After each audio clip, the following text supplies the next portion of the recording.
Hi guys, welcome back. मैं हूँ दीक्षा और आज की वीडियो में बात करने वाली हूँ कि कुछ दिन पहले किसी ने मुझसे क्वेश्चन किया था, कमेंट किया था कि दी, मुझे किसी ने महाकाली के व्रत करने के लिए कहा था अपनी विश पूरी होने के लिए, लेकिन दी वो व्रत करने से पहले ही मेरी विश पूरी हो चुकी है। तो क्या अब मुझे वो व्रत करना चाहिए या नहीं करना चाहिए?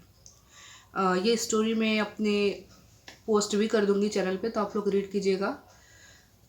तो आते हैं उनके सवाल पर कि उनका सवाल ये है कि मुझे अब ये व्रत करना चाहिए या नहीं करना चाहिए।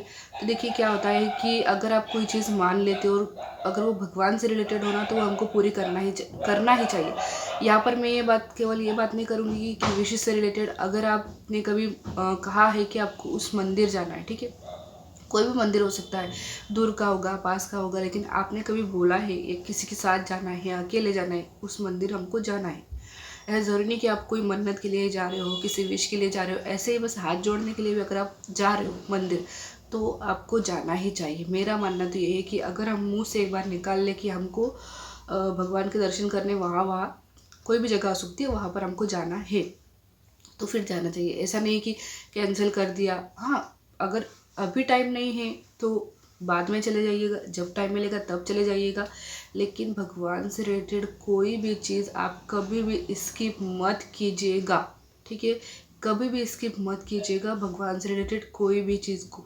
तो अगर किसी ने कहा है आपको फास्ट रखने के लिए, महाकाली के व्रत रखने के लिए आपको बोला गया है, तो ज़रूर रखिए और पूरे रखिएगा, ठीक है? जैसे विधि होती है उस व्रत को करने की, बिल्कुल वैसे ही कीजिएगा।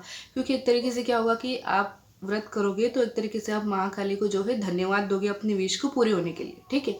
तो चाहे महाकाली के व्रत बोले हो, महादेव के व्रत बोले हो, कोई भी चीज़ आपको बोली हो किसी ने कुछ भी करने के लिए, और आपको ऐसा लगा था मन में, ठीक है, आपको भी मन में ये विश्वास हो गया था कि हाँ भाई, ये व्रत करके मेरी विश पूरी हो सकती है, आपको भी मन में विश्वास हो गया था, तो सच में आपकी विश पूरी हो गई, क्योंकि महाकाली का आशीर्वाद आपके साथ है।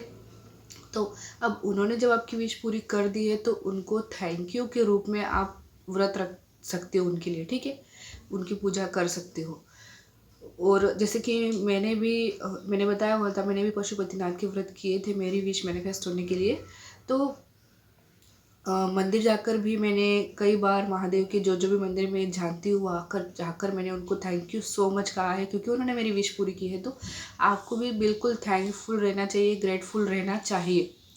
तो अगर इस तरीके का सवाल किसी और के भी मन में था या फिर है कि अब तो सब कुछ मिल गया है, मेरी विश कंप्लीट हो चुकी है, तो अब मुझे ये चीज़ करना चाहिए कि नहीं करना चाहिए, बिल्कुल करना चाहिए और पूरे दिल से करना चाहिए, धन्यवाद देना चाहिए।